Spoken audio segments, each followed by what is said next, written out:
This is the 18th season of Bass Talk Live.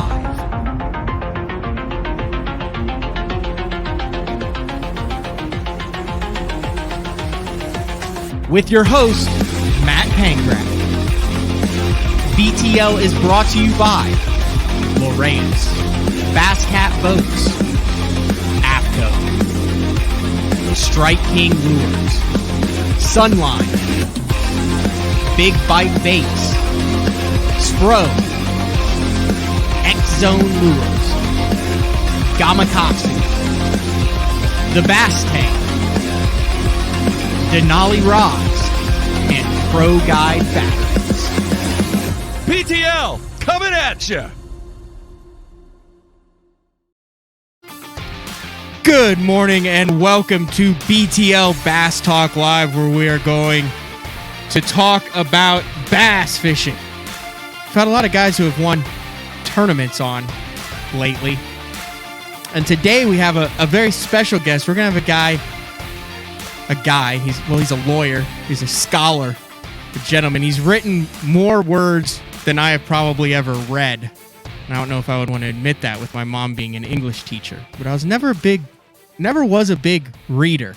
But I have read a bunch of this guy's work, and it is Pete Robbins. If you have read Bass Times, Bassmaster, the website, anything, Bassmaster related like that, or Meat Eater, Inside Line, Ghost Blogs, everything in the world of bass fishing, Pete has had his hands in and has written. Well, we'll ask him how many words he has written, but kind of an insider show today then. And we're going to talk to Pete about kind of his thoughts on the Classic, kind of how he got into this game. And I'm really interested to see where he thinks, I've had Ben Milliken on, and Christian Greco was talking about his YouTube channel at 23-year-olds. Everything is about YouTube and Instagram stories and reels and views on TikTok. And guys, the magazine's still there. I still get excited to read the written word, to read articles on websites. That's kind of how I got my start with Bass Zone, was when Mark Jeffries, I think the reason I started writing might have been because of Pete Robbins. I literally just thought of that. Let's bring Pete in. What's up, Pete? How are you? I'm good, Matt. Thanks for having me. I feel like I finally made it in the fishing industry to be on Bass Talk Live. Well, let's not get carried away here. At one point you were writing, I'm getting right into the juice here because I want to know if this is true. It just dawned on me. At one point you were writing for Bass Zone. You were doing articles. Yeah, I wrote for Bass Zone. I want to say it was like 2008, 2009. Right. Mark made me a deal where I think it was actually, in hindsight, a terrible financial deal. I won't say he was paying me. But Shocker. I was doing 3 pieces a week, Monday, Wednesday, Friday. And I wasn't making much money, but it was actually a pretty formative experience in my writing career because I hate talking on the phone more than anything in the world. I'm pretty shy and introverted. And I had to call up 3 random Elite Series pros every week and say, hey, you're going to Kentucky Lake next week. You've never caught them there. Let's talk about it. And it ingratiated me to certain pros. It got certain pros pissed off, but it helped me build up a book of clips and a portfolio. And it taught me a lot about writing and how to get the job done. All right. So there was a week somewhere in there, and I had just started working for Mark full time. I think it would have been 2008 then. And he didn't know that my mom was an English teacher. It made me write all this stuff when I was a kid. And I was like, I'll hate you for this forever. And then, of course, I am after college going, thank you so much for making me write and learn how to type when I was a kid. And there was a week that you couldn't do articles, and Mark was like, do you want to jump in and do these? And I was like, I was the same way. I don't want to call up a stranger. I've seen these guys on TV, and I don't want to, Mr. Brower, can I ask you about it? But I did it, and it went well. And that was kind of my first foray, was because you were doing a series. It was the sophomore season, I think, was the name of the series that I kind of worked on, the first article, which my first article was on. This is crazy how this works. My first 2 articles were on Sean Goodwin, who I had on the show last week because he was just coming off a big win, and then Brad Hallman, who I travel with and work with now, and he had a Bass Zone wrap on, was his sophomore season on the Elite Series. So that kind of comes full circle then.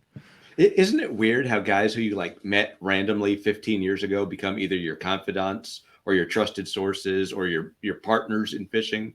Like people never really go away from this sport with the exception of a rare few people. The people who are here for the long haul. Unless you write a book about what goes on behind the scenes in the sport. Someday. Oh, is that on your list? No, I have one former Elite Series pro who texts me regularly and threatens to do that all the time. He's a bit of a conspiracy theorist, and he says he's going to write the book someday. I don't think he ever will because no one reads books anymore, but the threat is still out there. There's an abnormal amount of conspiracy theorists in the professional bass fishing world. I credit it on so much time spent alone in a boat with your own thoughts. Yeah, I mean, if you don't, when you're driving 12 hours to the next tournament at night, like a lot of weird stuff happens. You go and you don't see like the best parts of society. You see like truck stops at 3 a.m, and that's never like people who are really doing a lot of good. And not to say that truck drivers are doing bad, but it's not seeing people at their absolute best. Just seeing them at that time. I agree. I got the best advice ever from Jeff Crete one time. He said, it's not safe to drive when you're tired, and he's got a rule of 3. He said the third thing that he sees on the highway that doesn't actually exist, after he sees the third thing, whether it's like a reindeer or a buffalo or whatever imaginary animal he sees where he's like, whoa, he said that's when it's time to pull over. It's funny you say that because I remember a story. One time I was going back from Toledo Bend to Rayburn with the late David Wharton and his wife, Carla. And it was after a tournament at Toledo Bend, and we were going to their house, and they were actually using the truck to pull the camper to pull the boat. So it was like sounds like a nightmare. It was an 82-foot rig, through those crazy East Texas roads. And they were telling me a story about one time they were driving down a road in East Texas, and David said he saw a chimp on the side of the road. And he turned to Carla and he said, "Did you see that?" And she said, "Yes, I did." So I don't know if that like fits into Crete's theory, if they really saw a chimp or if they were just so in tune with each other's tiredness. Like a chimpanzee? Yeah, like I don't know who's not the orangutan from Matt Steffen was on his way to a tournament up in Wisconsin and saw a Yeti like in the middle of the road, like eating. Have you not listened to that on his YouTube story? No, I love Matt. Dude, you need to go. Check it out. You need to go do that. We had him on, and I don't think we didn't even like get into that conspiracy thing. Because I've had like my own kind of encounter. I feel like in Alaska, I'd never actually like visually set eyes, but he's like says, yeah, he set eyes on it, like he saw it, he looked at it, he's like that's a Sasquatch, and he looked at his turn, like he said, that's reminded me. He looked at his tournament partner. His tournament partner just said, "Don't say anything," and they didn't say anything for like an hour. And then one like turd was like, "Yeah, no, I saw that too," and they were like, "Okay," and went on with their day. You got to go listen to it. It's great on his YouTube. I'm sure if you type it in and. Matt Steffen Sasquatch or Yeti? Yeah. Do you know him very well? No, but I watch his YouTube stuff all the time because I love his yeah, you need to write some stuff about him. Oh, we need to formally introduce you, like exactly what you do. I kind of brought it in on because I was interested in the full circle, but you actually have a day job as a lawyer.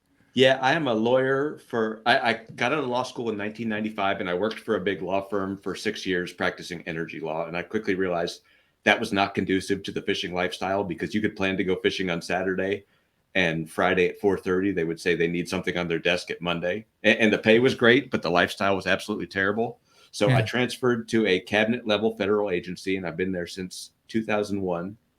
And so that's 21 years at the same job in the same office. And it's 50 hours a week. It doesn't leave a whole lot of time for writing, but I sit there every day at my desk with a Post-it on the desk.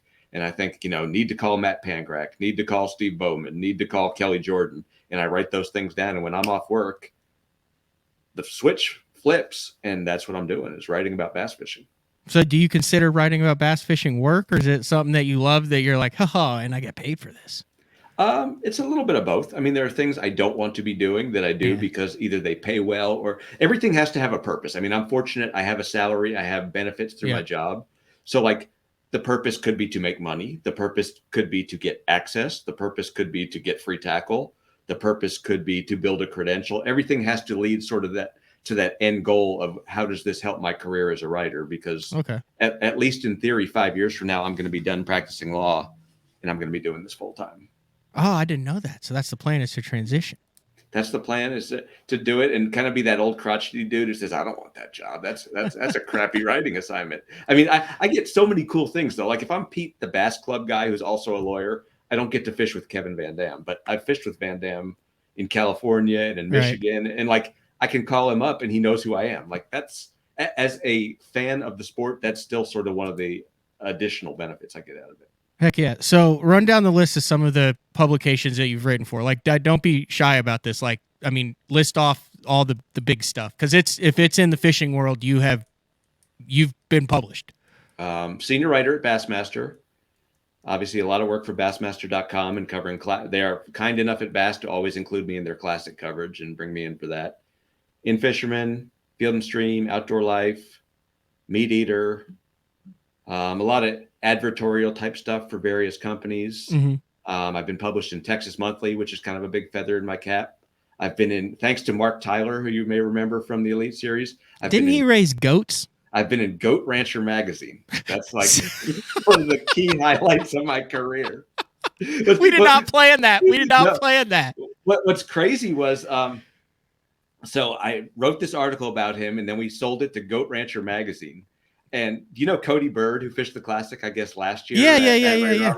So I used to go down and fish with Cody a lot at Falcon when Falcon was really good. And we were sitting there having breakfast one day because I think the wind was blowing too hard. And I was like, man, I got published. He was telling me that his mother raises these Boer goats. And I was like, oh, I got published in Goat Rancher magazine. He's like, I saw that issue. I was like, so that's how small our world is. I don't think I've ever actually seen an issue of Goat Rancher, but I know at least two people who read the article that I wrote. What was it about? It was about how Mark and his former girlfriend, Stacy, like they were fishing a tournament. I think it was one of the E50s, and they were down at Eagle Mountain, and they were camping out.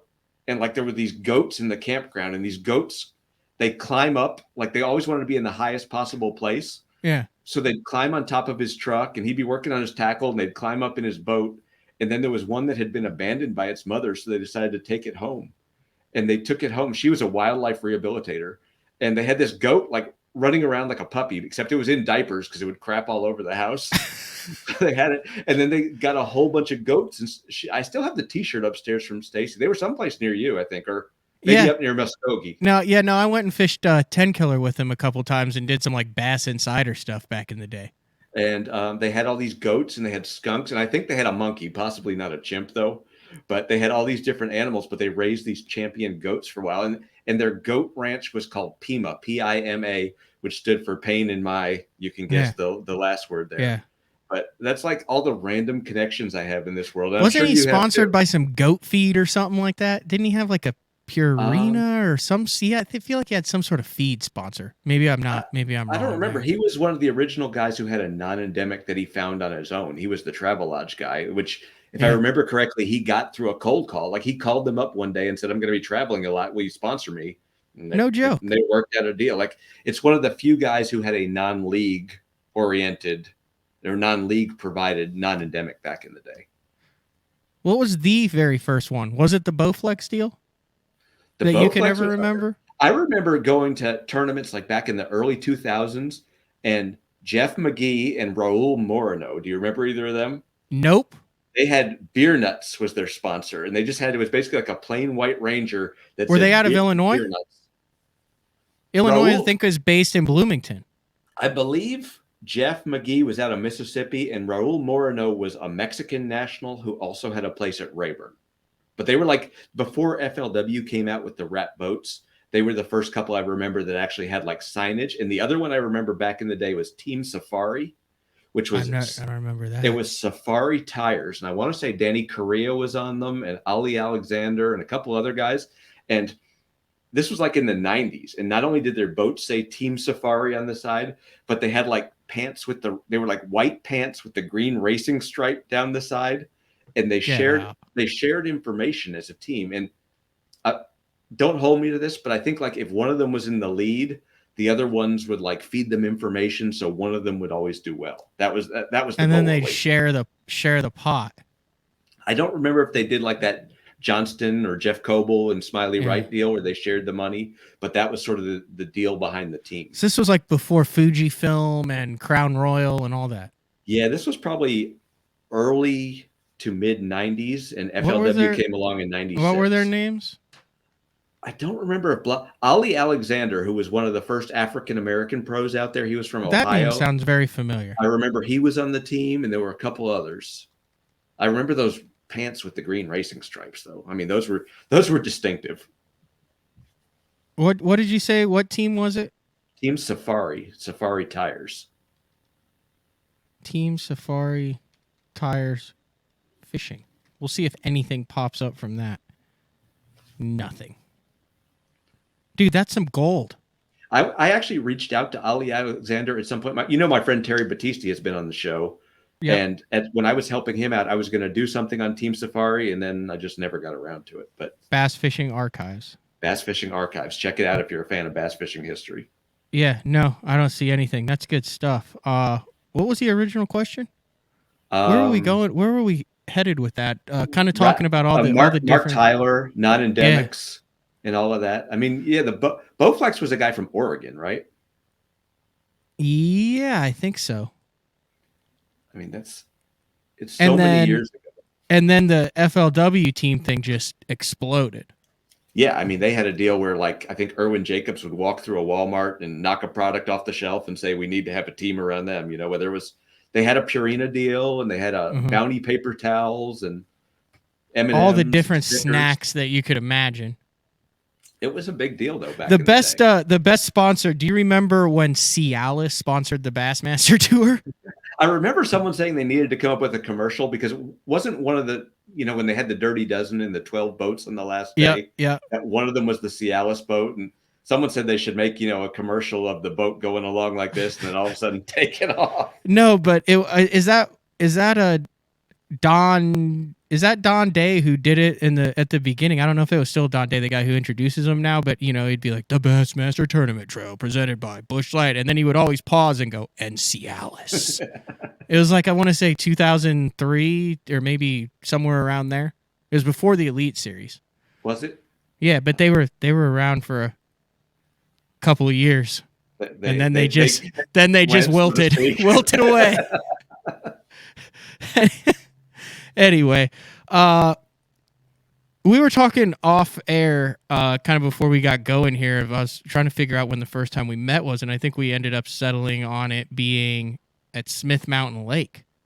Yeah, Smith Mountain Lake. I want to say 2007 or so.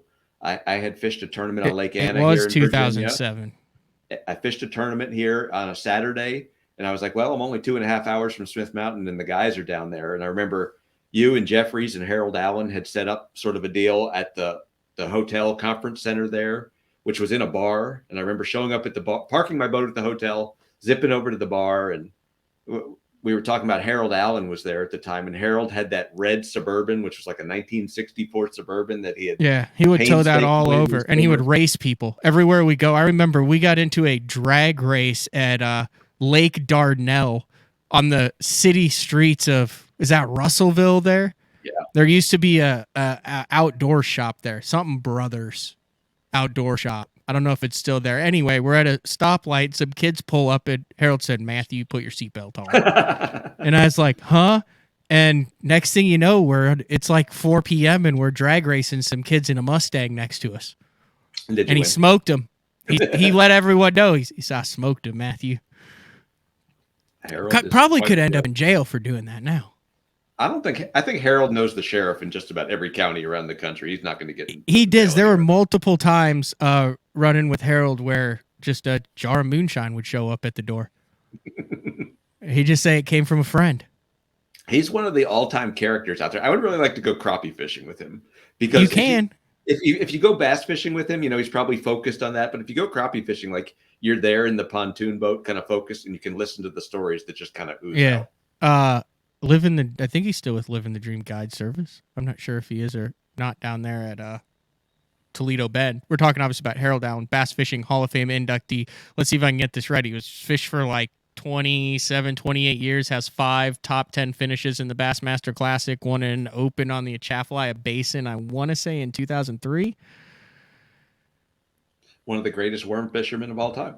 Yeah. His favorite worm was a 6-inch pork pin on a just a regular round bend hook with a chunk of lead in front of it. He graduated to tungsten by the end of the time that we were hanging out, though. Yeah. Very interesting dude. I'm glad that you, as a young guy, like you see all these young kids coming up now, and not to do the whole get off my lawn sort of thing, but like the history is evaporating, and you got to spend time with all those guys back at the dawn of the Elite Series. I mean, there were still a lot of sort of legends fishing out there, and there are a few still. I mean, Rick Clunn is still out there, but you really got to spend time with Harold and hear the stories and get the full experience. Sort of the got to Wild spend West. a lot of time with Ken. Not a lot. I got to spend a fair amount. I got to fish 3 or 4 times with Ken Cook. Yeah, I fished with Ken Cook twice. I fished once. I qualified. This will tell you how long ago. I qualified for the FLW championship at Lake Ferguson, Mississippi in 1997. Wow. And I, as a co-angler, and I went down there, and I fished with Terry Bolton one of the practice days, and I forget who I fished with the second day. And the third day I pull up to the ramp. I don't have a ride, and Ken Cook is sleeping in his truck. Really?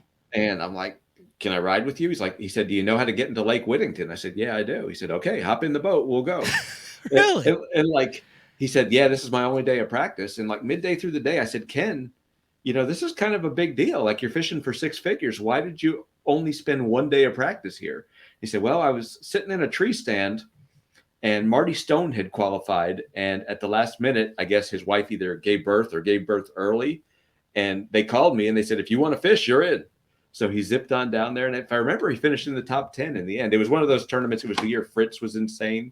Fritz won 2 or 3 regular season FLWs. And the first day of the tournament, I drew Paul Elias, and we were in his duck boat, and we got stuck in the mud at 6:30 a.m. We were out in our underwear on a mud flat trying to pull the boat. I bet he was just having a time. He probably still had did he still have the jet black hair back then and all that? Oh, yeah. He had the full Smith Brothers beard, too. Yeah, it looked like he was about to rob a ship. We were boat number 1, and literally Fritz passed us. And as we go in this backwater before we got stuck, we see Fritz catch a 5-pounder. And I'm like, this day's just not going to end well. And I think Paul ended up with 2 little fish, and I blanked that day. He's one of those dudes. He'll just pull a rabbit out of the hat every now and then. Like, think about it. He's got like the Neil and Reel. He's got the Alabama rig, and he's got the all-time heavyweight record. Like, when he wins, he does it in style, and they're all spread out like 10 years apart. Yeah, he's Mr. History. Like, if you're only going to, like, this is a sport where wins matter more than anything else. Getting checks doesn't get you notoriety. It may pay the bills, but you need to do big stuff to be on anyone's radar, because we all have pretty short memories, and that's what Paul Elias does. Like, I can't name 3 of really, I mean, outside of like, recent ones, like 3 of anyone else's wins. No. I mean, Clunn's wins, you can think of. Yeah, but Van I mean, Dam's like, outside of that, they're all, I mean, it's not, and the crazy thing when you think about it, like now, like, I don't think of Paul Elias as like a cutting edge trendsetter type angler. You know what I mean? Like, right. Not in a bad way, but I just don't see him like breaking the mold with stuff. But like all of the stuff that he did, like how big of baits he was fishing and gluing together there on Falcon, and then like I said, the Neil and Reel, and then like out of all the people to decide to break out the Alabama rig, like you would think Paul Elias would look at that thing and be like, that thing's stupid. Yeah, and he was the one who broke it out. So right. I don't think he gets the credit that he deserves for that. No, a lot of guys don't get the credit. I mean, you think about it, like Todd Faircloth and Mike McClellan probably have as many wins as him, but I'm hard pressed to remember a distinctive win from one of those guys the same way. I remember McClellan's when he was in Florida and Brian Snowden zeroed on the last day. McClellan won. Yeah, and I remember his Grand Lake wins because he blew everyone out the first year on Grand Lake. And I think of Faircloth winning at Amistad too. I mean, that was a big deal at the time. But like those sort of signature wins where you introduce a technique or you break a record, something like that. Like Clunn has them, Van Dam has them, Velvet has them. Yeah, Steve Kennedy has them. Yep. But there aren't many. I mean, you take a win when you can get it, but at the same time, to have sort of that signature win is a big deal.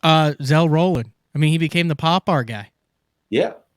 I mean, he was just an angler, and now all of a sudden he's a expert. It's interesting. I've had talks with guys like this who are like, they'll win on a technique, and it'll take off, and then you'll call them, and I'll have them on the show, and they'll be on all this stuff, and they'll do all this stuff, and now this is their technique, this is their baby, and you like become friends with them, you're drinking some beers with them, and they're like, dude, I really like, that's like the second time I've ever done that. Yeah, And like now Kennedy I'm with like the on swim baits. the cover of magazines as this guy, and like I literally like learned how to do it from some dude in the, another angler in the parking lot who's like actually good at it but finished fifth.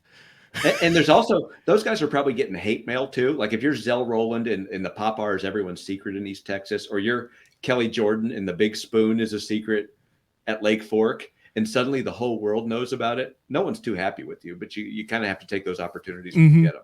That Big Spoon was a match. Was that a match fishing deal? It was Ultimate match fishing? Yeah. I need to watch that. I know that's still going on. That's another underrated show. I really like that show. Do you still watch fishing TV? Like a lot of it?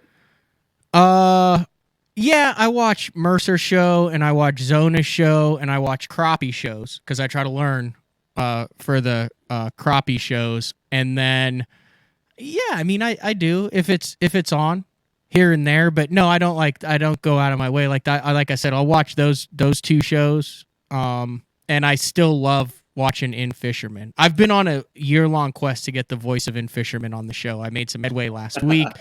We've located the guy. He's like a DJ up in Minnesota, and my goal before the year is over is working with Mr. Seisner. Like I said, every time I see him, I'm like, hey, like, no, I'm serious. I want the voice of In Fisherman on. You should do all the great voices of fishing, like you were saying, Don Day, the voice of In Fisherman, Bob Cobb, and have like Tommy Sanders. Yeah, have a name that tune sort of for anglers and for fishing fans that you have to identify them. Say like reading Shakespeare. Yeah. I just want to hear him to be like, today on In Fisherman, back trolling for red-breasted snook. Yeah, I like, and a flip palette. That's the other one you need to get. Who's that? You ever watch that Walker's Cay Chronicles old TV show? It was an old saltwater show. Yeah. He would say like, as the azure skies closed after another day on the flats, the tarpon rolled across a endless daisy chain. Flip palette. Say that again one more time. Do it one more time. He would say, like, as the azure skies closed across another day on the endless flats, the tarpon once again rolled in a daisy chain.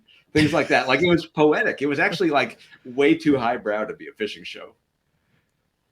Oh, yeah. See, I want to do a game with him where he has to say 5 In Fisherman topics, and 4 of them are real and 1 of them is made up, and see if the listeners could guess which one was made up. Like, back trolling spinner baits for early spring walleyes. Yeah, I was like, if you want to catch late winter eyes, guys, here's what you got to do. That's the Al Linder thing. Yeah, no, they're all legendary. I'm not making fun. It's all out of admiration. It's a big part of my childhood. Are those shows along with Jimmy Houston? It was like big when I came and fished 10 killer because I remember Jimmy Houston throwing a Roadrunner on 10 killer. I have an even better one for you. I grew up. Here's an old school story. Like not only reading In Fisherman when it was 300 pages, but I came from a family where no one fished, and there was an In Fisherman affiliated camp in Walker, Minnesota called Camp Fish. And when I was 12 years old, me and my buddy, we convinced our parents to send us up to Camp Fish in Minnesota. So we went up there for like 2 summers to Walker, where they had like 800 lakes around there. And then if you graduated to the last year, they took you to Lake of the Woods for a week. The big show. So that was like the ultimate. So I do that, and I'm so excited. And in 1997, the year I fished FLW at the Forest Wood Cup, which was their $200,000 tournament at Lake Minnetonka, Jim Moyna won it, and the weigh-in was at Mall of America. And the second day, I drew Ron Linder. And really? It was the most awesome day of my life. Like, first of all, he had this champion bass boat that he had totally outfitted for like multi-species angling. Like he had splash guards on the back, and he had drilled out buckets. So like under the pedestal seat, he had a bucket so you could throw old baits. And was there a kicker on it? I don't think there was a kicker on it, but there was junk everywhere. Like he had built onto his deck extension another deck extension. So my knees were up against my chest all day. But he had been catching his fish in practice, at least, throwing a Magnum Wigglewort in the deep milfoil, and he blanked the first day. And so the second day I was in the running. I ended up finishing 13th or 14th when they used to cut to 10. And like we would pull up on a dock, and this will never happen in another Pro-Am again. Like we'd pull up on a dock and you'd say, I'm pretty sure there's one there. You throw your bait in. Like, and I caught most of my fish on places that he never fished. And other Ron Linder stories, he was having his teeth replaced with titanium implants. So I offered him a Snickers bar, and he couldn't eat it because he just had these little nubs for teeth. That's And the most in-fisherman pattern I've ever heard. yeah, Cranking a magwort in deep milfoil.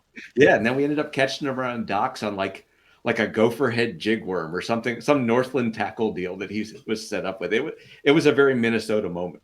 That whole group and that whole family is legendary and deserve their place in the Bass Fishing Hall of They're Fame. I did fact all check you. You did indeed fish what is now the Tackle Warehouse Pro Circuit title. It before was the FLW Forest. It was okay. So let's see if we can figure this out. Tackle Warehouse Pro Circuit title. They get a belt. That's what it is now. Then it was the Forest Wood Cup. Then the FL. It was before the Forest Wood Cup. No, I'm saying I'm trying to backtrack on what it was. Now it's the Tackle Warehouse Pro Circuit title, and they get the belt. Then it was the Forest Wood Cup. Then it was the FLW Cup. Then it was the FLW Championship. I think it was the FLW Championship because that regular season tournament that Moina won, I believe, was called the Forest Wood Cup, but was not a championship. Oh, that makes sense. So here's my question. So it has you fishing the pro circuit, but it has you only fishing 2 events in 97. How did you get into that? So they used the old Redman system was points and pounds. It was back in the days where you didn't have to fish all of the tournaments to get in. Like later on, you had to sign up for all 6 FLWs to get in as a co-angler. Yeah. But I fished 2. I think I finished 13th at Bugs Island and 14th at Minnetonka. And that gave me enough points at a time when most people were only fishing 1 or 2 of them to get into the championship. And you did. You placed, you had top 25. You placed 21st place. You caught 3 fish for 8 pounds, 2 ounces. You want to guess what your windfall was for that top 25 finish? I'd say like $150. $144.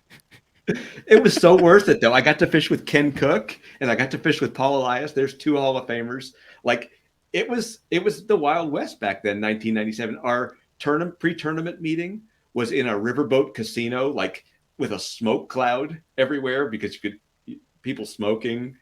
And, it was the first time I'd ever been to Mississippi.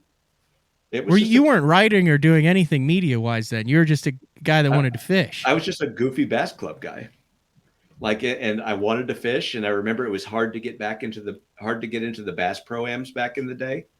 So I was like, I'm going to fish anything I can fish as a co-angler. And I got into those 2, the Minnetonka and the Bugs Island, and qualified. This is when I was working for the law firm too. And like literally the week before I'm going to the FLW championship, they're like, we need you on all these conference calls. Oh.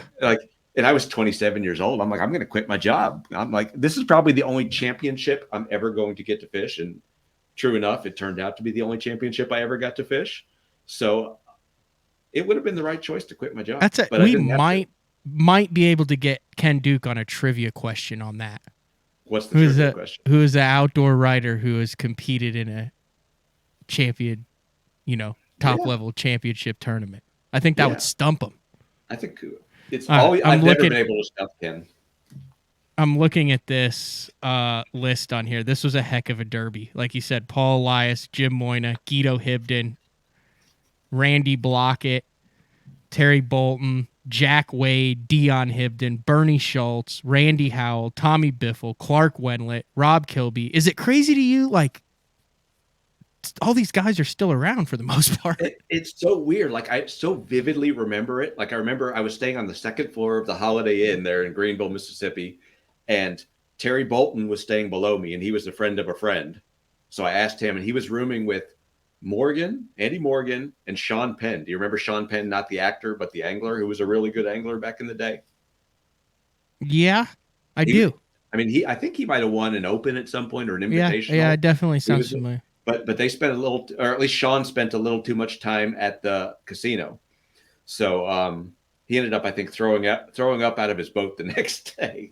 But I fished with Elias, and I fished with, this will tell you how long ago it was. It was 25 years ago. Wow. I fished with Jack Bell, who had made a classic, and he was a butcher from Buffalo, who was a very good angler. And we went up to Rosedale, which is like the famous blues song, that Clapton covered, going back to Rosedale, to the cut there in Rosedale, Mississippi. And I caught all 3 of my fish on a Rapala Risto Wrap crankbait. which I think was I do popular remember for like those. 35 seconds. I do remember those. I got to finish this list. So Clark Winley, he saw the David Dudley. He just fished today. I'm probably skipping all the good names that I don't know, like Robert Beatty. He was from Florida, I believe. Takahiro fished in that.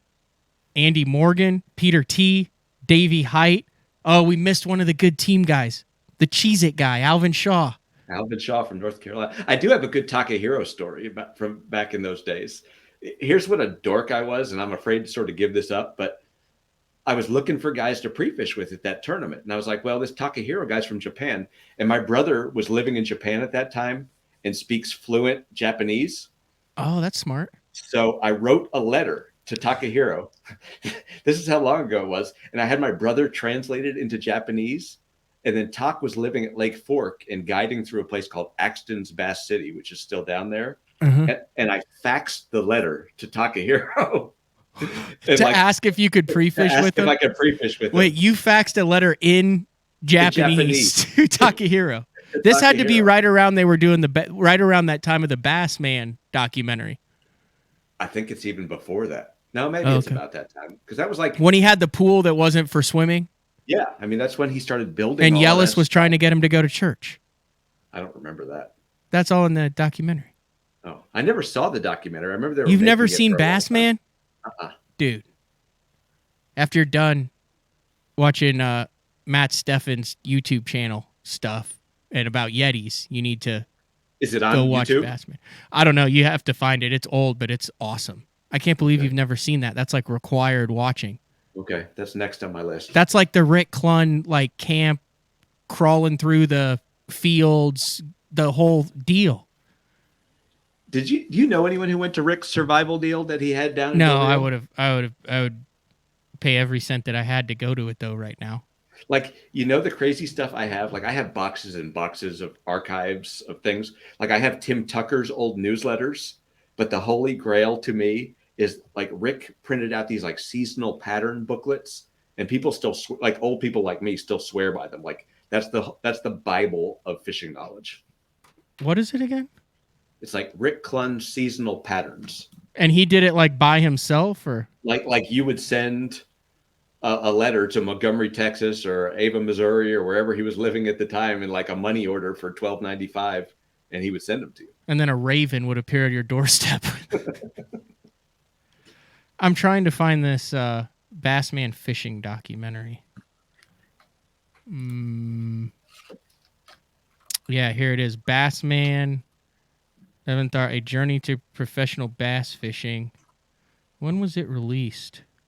Premiered at the 2001 South by Southwest Film Festival. So around that time. You've never heard of this? The synopsis: Takahiro Omori came to the United States from Japan in 1992 with the goal of becoming professional bass fishing. Bassman finds Takahiro during the 2001 season, the year that began his rise to superstardom against all odds in a sport that is on its way to becoming the next NASCAR. It's very slowly. That's a very slow becoming. They kind of might have missed that one in the synopsis. Takahiro looks at two icons in the sport, Rick Clunn and Jay Yellis, to try to unlock the secrets of their success, and becomes torn between their opposing philosophies in life, God and fishing. Bassman is an unprecedented behind-the-scenes look at this wildly popular and sometimes bizarre sport, the icons, the fans, the history, and the professional fishing, some forging careers the likes of rock stars, others just struggling to survive. I'll definitely have to watch it. You've never even heard of this? I remember like seeing on the internet that they were making it at some point, but I assumed they ran out of funding or interest. No, it's out and it's really good. It sounds just like a later sort of Bass Wars, the Bass Wars book. Yeah, except this is more, it's kind of more personal and stuff. Like it makes you really root for Taco and how hard he worked. Yeah, I mean, he lived in a Suburban. He drove a boat around for other people. And like the start of it's kind of meaningful to me because the first national publication I wrote for was as a result of the 2004 Classic that he won. So Takahiro, despite the fact that he refused to let me pre-fish with him in 1997. Oh, we never finished that story. So you fax it to you. You fax him the letter, and then what happened? Then he faxes back to my law firm that I'm working at, like some broken English letter, like I don't have room for you in my boat. I have it here somewhere. I got to find that. But I think it said something like, I will have a Japanese camera crew with me. So it might have been the camera crew for that movie, or maybe a camera crew in general. Movie came out. Yeah, I don't know. But he faxed. So that was your correspondence with him, a faxed letter. Yeah, I don't remember the last time anyone except a doctor faxed anything anywhere. I think if you're a co-angler and you're looking to try to get in the boat with an opens guy, if they have a fax number, there's no way you get turned down now in 2022 if someone faxes you a request to fish. You know what was cool about those days, though, that would never happen now, is like you could literally show up at the ramp and stand there with your 4 rods and tackle box, and some people would turn you down, but you could almost always find a ride back in the day when I first started fishing. And now, you know, for obvious reasons, for information sharing reasons, and for fear that you end up with a total goober in your boat, like if in a co-angler oriented tournament, I don't think anyone would ever do that again. All right. We're going to take a break here. I have no idea what we're going to talk about when we come back, because this has been all over the map, but I've thoroughly enjoyed it. We're talking with, what do you want your title? What is your title in the fishing world? Writer. Senior writer for Bassmaster? Or is that that's just one title? An outdoor writer? Or because I always struggle, like I feel like an outdoor writer is writing about like mushrooms, going on a hike. Going on a hike, mushrooms, mountain biking. No, I don't do any of those things. Yeah. So like, what do you call? I don't know. Like, remember Tom Bedell? Not Tom Bedell. Tom Bedell's the Motel 6 guy. I do remember Tom Bedell. No, but the guy who years ago used to be president, Berkeley Bedell's son, who used to be the president of Berkeley. I remember I got his business card once, and like he was the president of Berkeley, and his card just said fisherman. Like, I'm just a dude who likes to fish and is interested in goofy things about fishing. And like, if I can write about it and that gets me some sort of entree into the world, that's cool. Because you also do write about stuff other than bass. We'll get into that eventually at some point. So fishing writer Pete Robbins joins us on today's episode of Bass Talk Live, and we'll be back after these exciting messages. Bigger and better. The Lowrance Ultimate Fishing System upgrade now offers more. A new $200 rebate on active target live sonar, and bigger savings with up to $1,200 cash back. Pick fish finding tools to fit the way you fish. From high-performance sonar and ultra-quiet ghost trolling motor to navigation and networking tools that bring it all together. Find more, see more, catch more. The new Puma STS has been redesigned from the ground up. With the angler, design, function, and performance in mind, nothing on this new offering was compromised, and the only thing carried over from the previous version is the name. Based on the Soft Touch series hull that started with the flagship Jaguar, this new model is nimble and performs incredibly well at all speeds with either a 250 or 300 horsepower engine. Featuring a new 96-inch wide-body footprint, this hull measures out at 20 foot 7 inches in length. Industry-leading design coupled with tournament-winning performance. The Puma STS from Basscat. Feel the rush.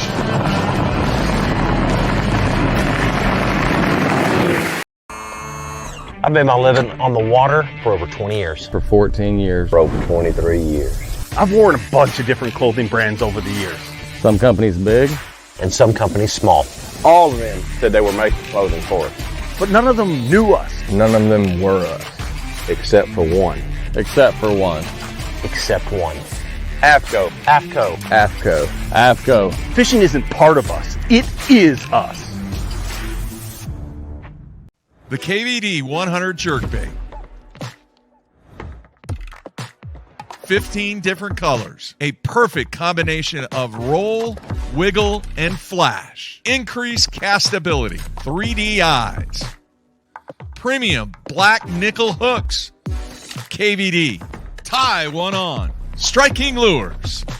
Are you looking to install your own fishing electronics? Well, the Bass Tank is here to help you. The solution is the Bass Tank Power Harness. It takes the guesswork out of installation. No more voltage issues or interference. Designed by an engineer so that you can get professional results right there in your own garage.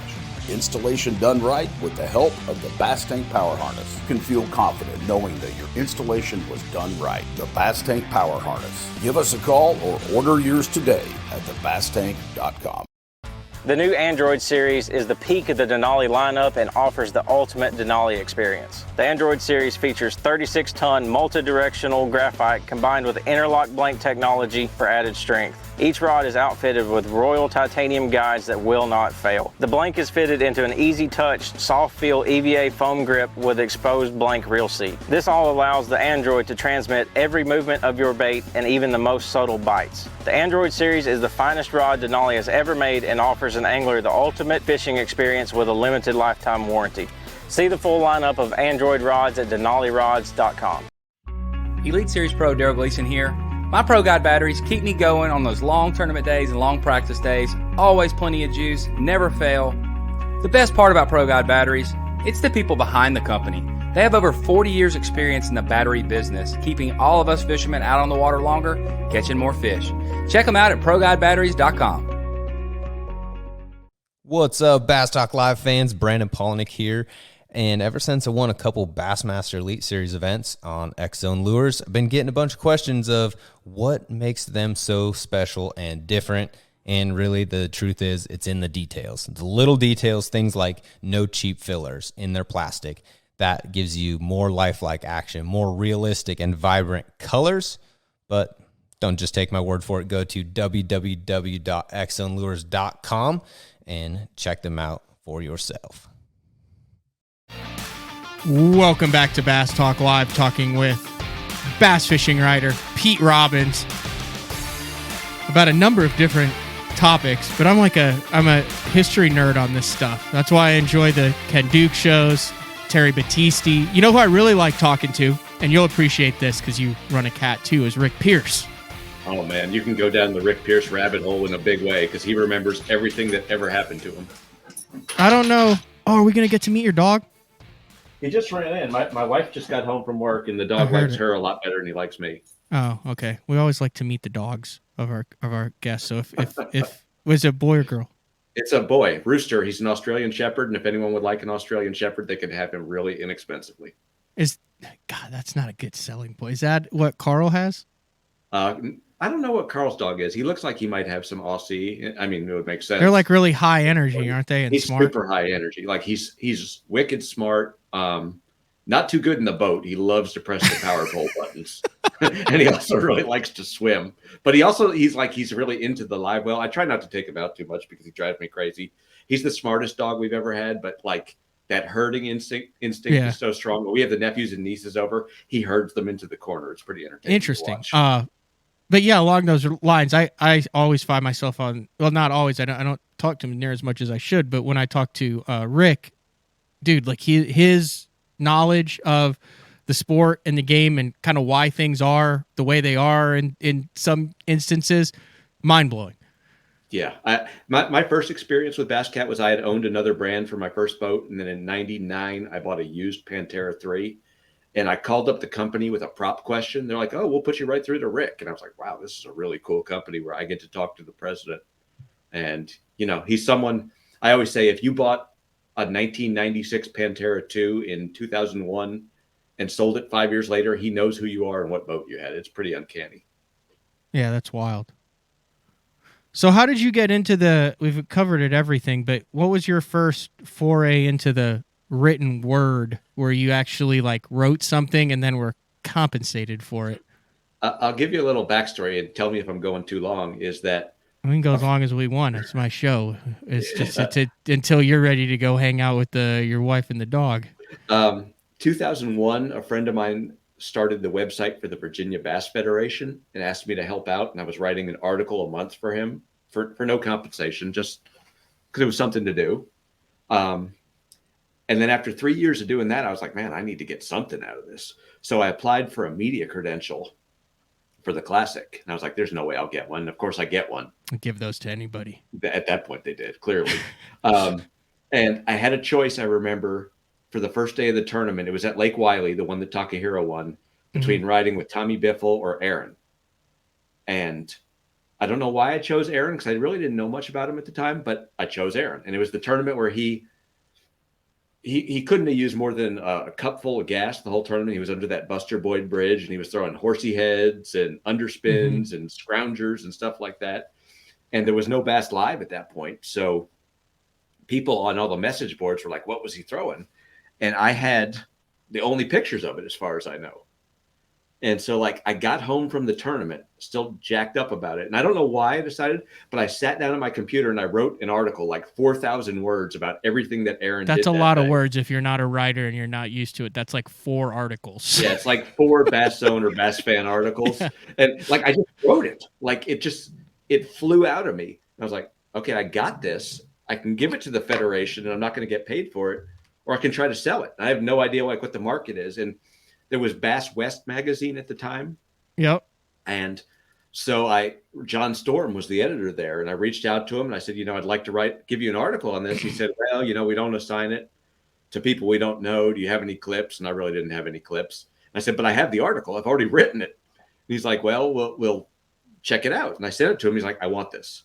And he's like, I'll give you $400 for it. And I was like, $400 for something that I wanted to do? This is the greatest thing ever. And I was like, if I can make an extra $400 a month, at that point I wasn't engaged or anything. I was like, well, that could pay for all sorts of extra boat gas and engagement ring, all sorts of things like that. And then shortly thereafter, John moved to Bass Fan. And I was like, well, I can get some more writing assignments from him. So I kept pestering him and pestering him and pestering him. And finally he assigned me, there was a column called On Tour with Lucky Craft, where every week I would interview a Lucky Craft pro about something, including Takahiro, and write a short column on it. And that lasted for a while. And then Lucky Craft must have pulled their funding from that. And do you know Doug Cox, who does the Cox Report? Yep. He was working for Lucky Craft. So I started pestering him. And it's weird because like I haven't seen him in forever. In my legal career, I'm not really that much of a networker. Like I like to go into my office and do my sort of intense legal work, but I'm not someone who's going to go glad hand people at a conference. But like, I kept reaching out to people and I kept bugging Doug, will Lucky Craft give me some work? And then I must have written for Bass West and a couple others in the interim. In 2007, Steve Bowman came to Doug Cox. They had written a book together, and Bowman's like, I need people to help me cover the Elite Series events. Do you know anyone? And Doug said to him, well, there's this guy who keeps bugging me. You can try him out. So I remember Bowman called me up. Would you want to do this?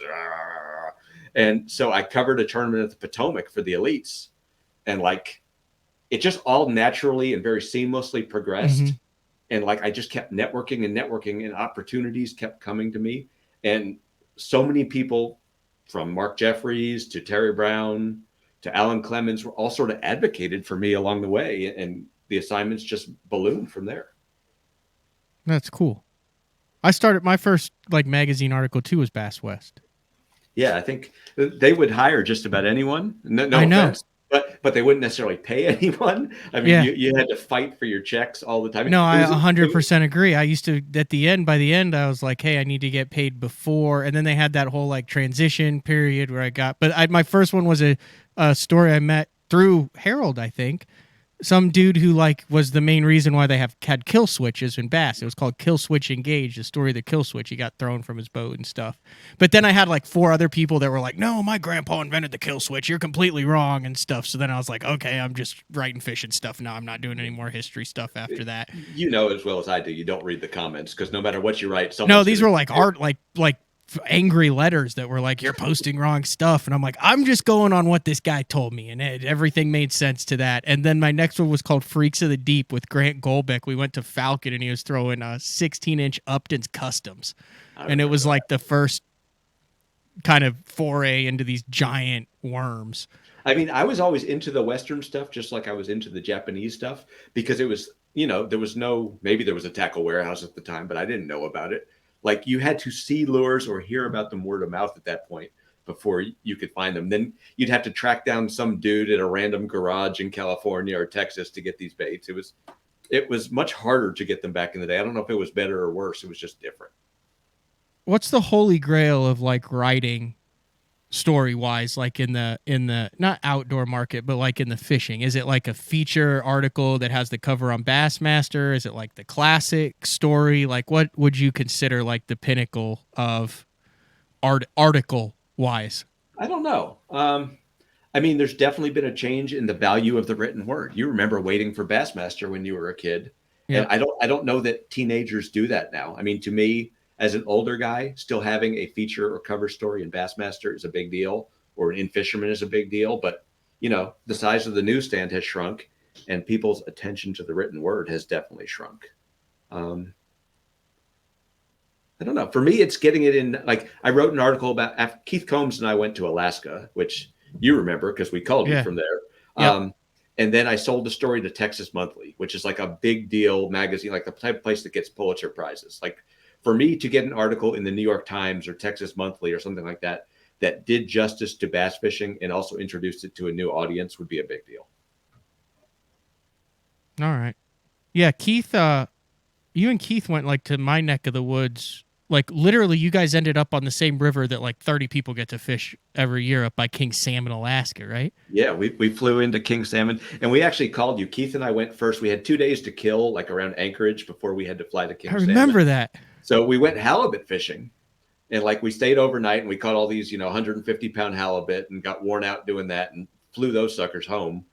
And then we were going to King Salmon to go trout and salmon fishing. And he freaked out. Like, I remember we were sitting in a parking lot in Seward, Alaska. He's like, I don't know what baits we need. And I said, Keith, I think they told us that they'll have all the fly tackle and spinning tackle we'll need. And he's like, no, we need to get baits. So we called you from like our rental Kia in a parking lot in Seward, Alaska. And you're like, I don't know, some sort of beads or flies or something. Yeah, no, it was all about the beads there. So did you do the silvers and the rainbows, or was it primarily rainbows? We did silvers, we did rainbows, we did Dolly Varden, we did grayling. We caught some king salmon too, trolling wiggleworts or flatfish or one of those types of plugs. We did a little bit on the Linder pattern. On the Linder pattern, late season eyes. But no, that's a cool those. If you've never caught the wild rainbow trout, you honestly don't know what you're missing out. I don't care. You could be the biggest 5,600 5.6 pistol grip, 25-pound big game lead weight true turn hook grape jelly worm guy around. You will enjoy catching a 28 to 30 inch wild run rainbow trout out of an Alaskan river. I have a video somewhere, and he'll probably come and hunt me down like a dog for revealing this, but it's Combs with like a 25-inch rainbow on a fly rod, and he's yelling, this thing fights harder than any smallmouth I've ever caught.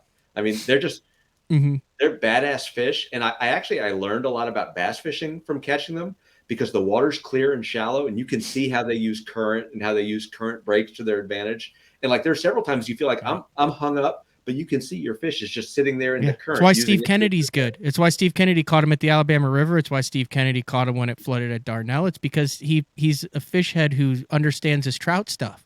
Yeah. Did you ever see the pictures of Steve Kennedy on their honeymoon in Yellowstone? Like Steve and a young Julia in Yellowstone fly fishing. They're awesome. Can't say that I have, Pete. They are my absolute. I'm not going to say they're my absolute favorite, but I love the Kennedys to death. Like, one of the highlights of my writing career was I did an outdoor life tackle test a few years ago, and I needed to find someone to help me test rods. And I'm like, well, every other pro has a rod sponsor, so I'm going to fly down to Lake Martin. And I stayed at the Kennedy cabin, which has like in the basement an old bathtub. Oh, I've been there. Night crawlers, like it's the most. It's got his dad's trophies when you walk in, and it's like literally probably 200 trophies in there. It's just awesome. Like, to spend time with the Kennedys and see that Kennedy family history, like, that's why I write. So I can go and do that stuff that I still completely nerd out on.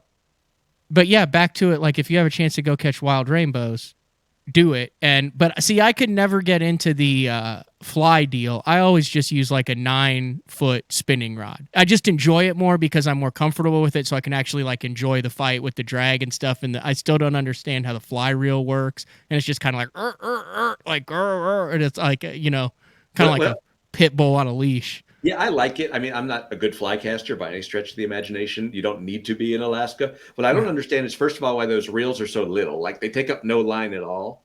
And I also don't understand why they use those little nets. Like, they need someone with a big old bass fishing, like FLW 12-foot long net to come there to get those damn trout. I don't know. It's a weird deal, but yeah, we mentioned Steve and you talked about Keith, and that reminded me of the article that I printed out, which I had someone else in the industry call and be like, "Hey, did you read what Pete wrote on the Inside Line?"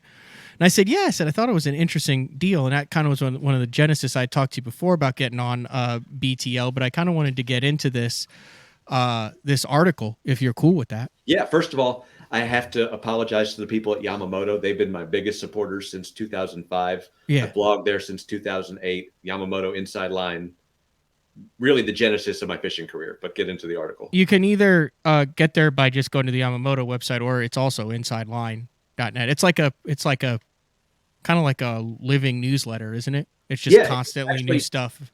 When I first started writing for them, 2005, 2006, it was a glossy magazine. Then they eventually moved it all. It was online. actually like a printed magazine. Oh yeah, you could see like Tom Mann Jr. or Lendell Martin on the cover, or Gary himself, and it was heavy on the Western stuff again. Like it was where I first learned about the hula grub and drop shotting and all those sorts of things. Insideline.net. Yes, and I blogged there since 2008.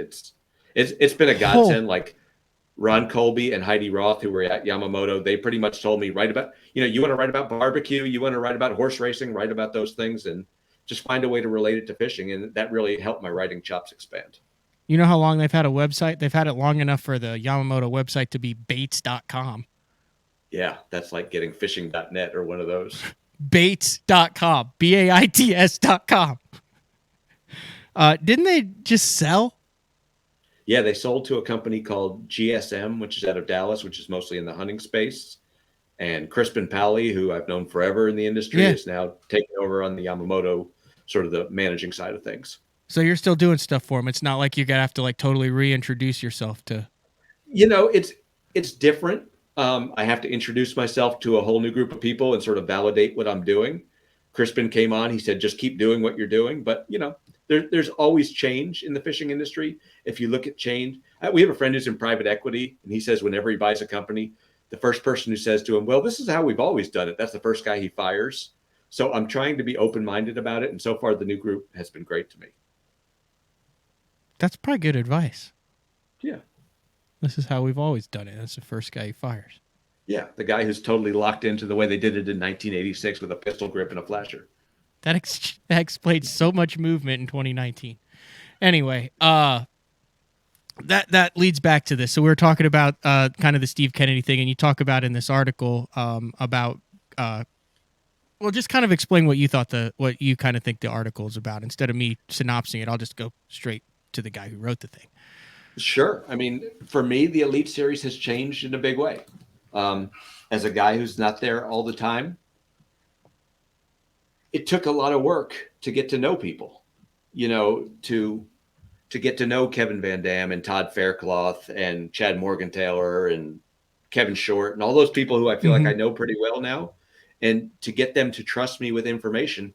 And now there's this whole new generation. I don't know any of them. Like I go to a classic now and I know Steve Kennedy and I know Gerald Swindle a little, and I know John Cruz, and that's kind of it. Like all these new guys have no idea who I am. That's not their fault by any stretch of the imagination, but I need to reintroduce myself to the new generation of fishing. And was that kind of that's a kind of a realization you kind of go through this in the article that you had sitting at the classic, talking with guys and looking at or working on kind of material? Yeah, and none of them have any expectations of who I am. None of them know who I am as far as I know. I would love, my goal always as a guy who's not on site is when the rookie class comes out to find 2 or 3 guys who I can sort of cultivate as sources. Because as you know, it can be tough to get fishermen on the phone. They're out fishing, they're doing other things. I need 2 guys who I can call up and say, hey, I'm working on an article about glide baits. Can you give me the good interview right now? And that's on me as a writer to cultivate those sources. You can't it's baseball. If you're a trusted guy in the dugout for 10 years and suddenly all those guys retire or get traded, you need to have new sources. And that's my job, but it's not easy because I'm not at many events.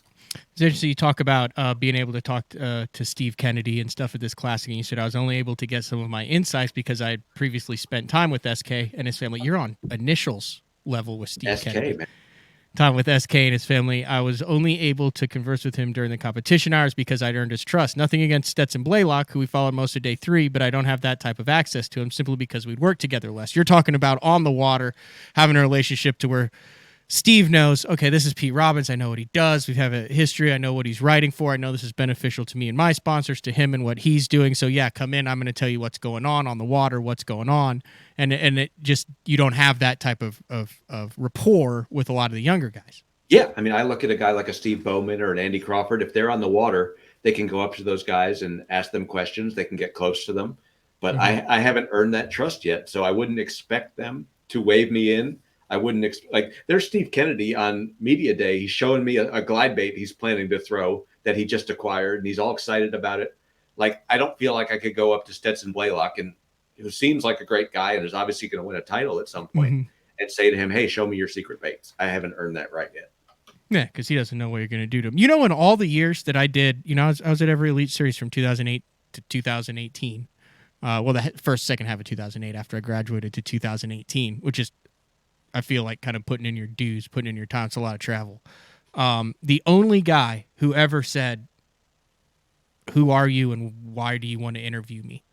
Which blows my mind, because literally they're coming off for the day. And if they didn't know who I was or I hadn't interviewed him before, like I could be like a competitor's son. And they would be like, well, here's how the day went down and blah, blah, blah. And I caught them, but don't really say anything till the next day. And I've got a recorder in their face and boom, I've like got all these details and stuff. The only guy who ever was like, who are you and why are you guess? Tommy Biffle. No, I knew who he was because of the Oklahoma. Oh, you're Oklahoma. Rick Morris. Rick. I said, Rick, I've been out at here every tournament for the last 6 years. I'm surprised he didn't try to sell you an RPM rod.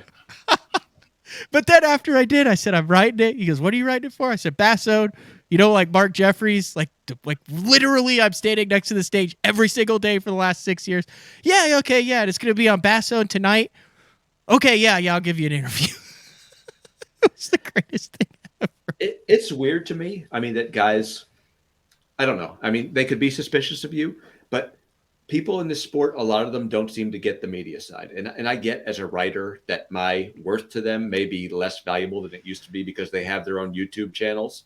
But like, there are a lot of guys, I'll say, I'll do an advertorial piece. I'm calling for your sponsor. Here's what it's about. Yeah. Like, I don't have time. You know, I'm just kind of You surprised. have guys who say that? Yeah, I've had several guys who've hung up on me. I've had guys who've not responded to texts or emails. I still have a lot of that. You know, most of them are pretty good. Most of them are appreciative, and most of them are apologetic if it's an honest mistake. Yeah. How much of it, I said, do you think is just being a total gong show of a life and just be traveling and stuff just stacks up and they forget or it doesn't get? And how many of them's like, oh, I don't want to do any of that stuff? I think it's 50-50. I wrote a blog a few years ago about someone not calling me back when I was doing work for their sponsor. And I'd left him a text message and a voicemail. And he said, I'll get back to you via text. And then he didn't respond to any of my calls. And I wrote a blog about it on the Inside Line. And I had multiple sponsors call me and like, was it so-and-so? Was it so-and-so? It was none of the people. They were all afraid it was one of their guys. Really? Fishing is weird because you can do the I'm only here so I don't get fined.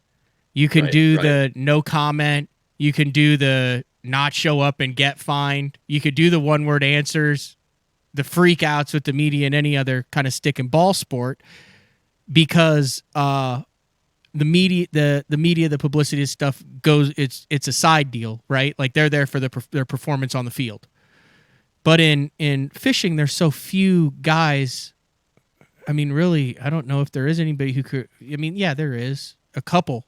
I mean, they're famous, like an Aaron or a Steve Kennedy or Dudley or something like that, a Jacob Wheeler or Jordan Lee, who could do it without any sponsors. The rest of them, like, that's a lifeline.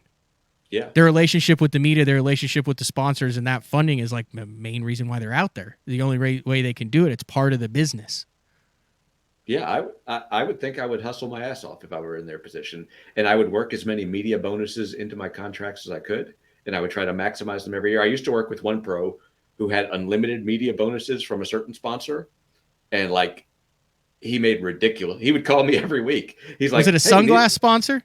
No, it was a soft plastic sponsor. Oh, okay. There was that deal with the sunglass sponsor, and they signed like 6 guys, and all 6 called and were like, "Hey, you want to do a weekly blog?" Anyway.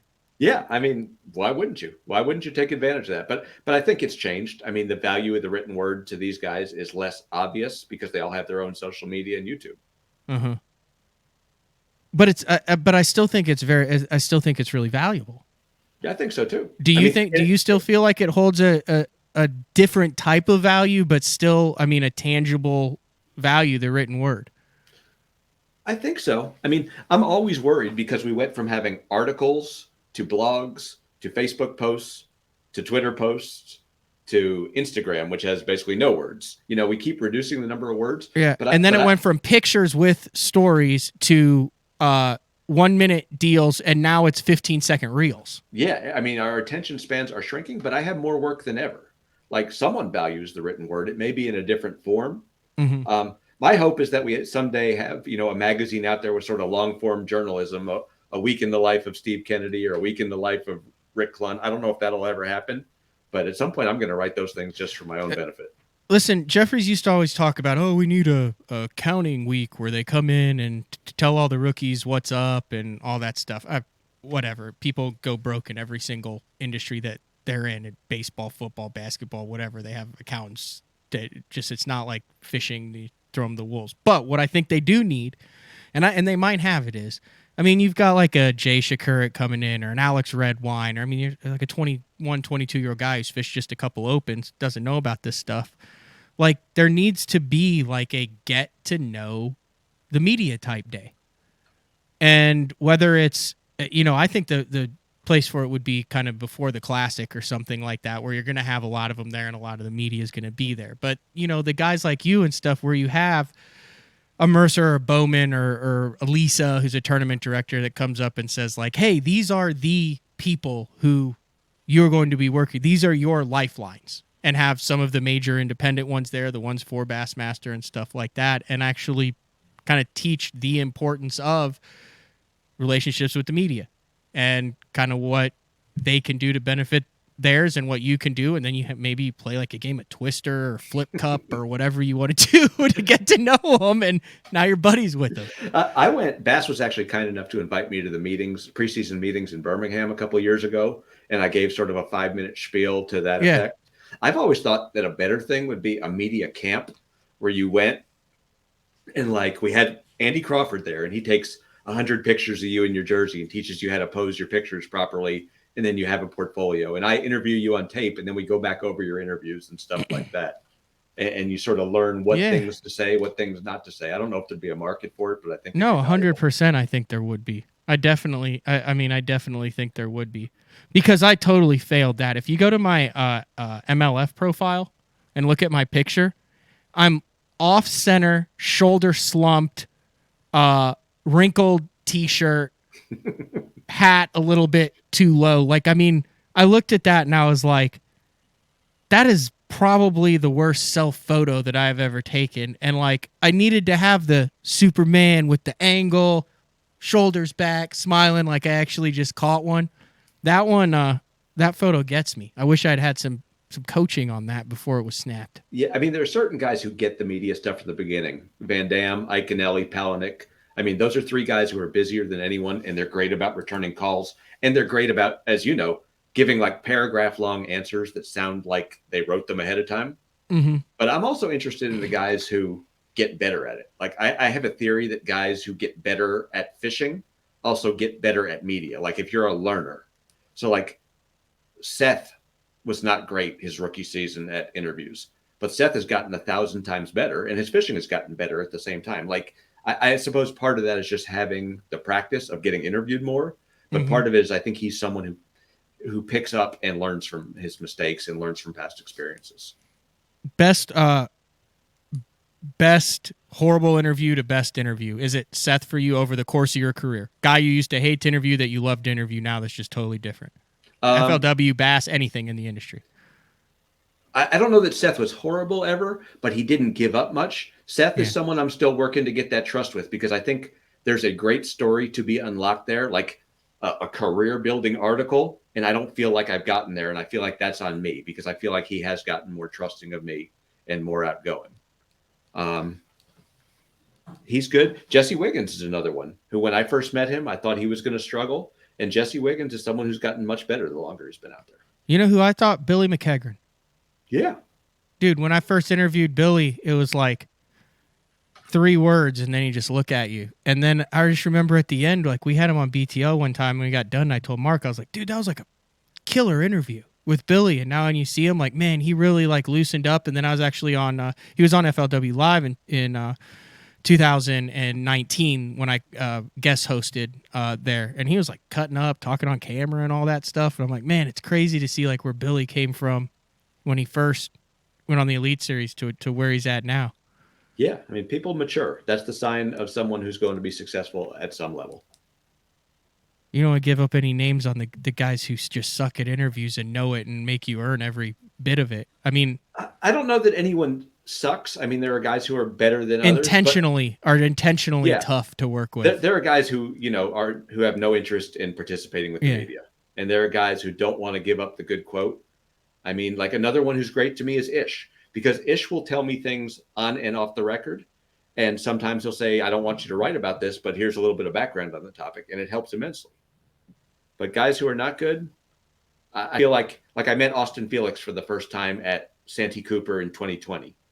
And, he was doing real well. He was wearing the pajama pants. And there was a story to get unlocked, and I couldn't do it. I went and talked to Brett Pruitt to find out about him.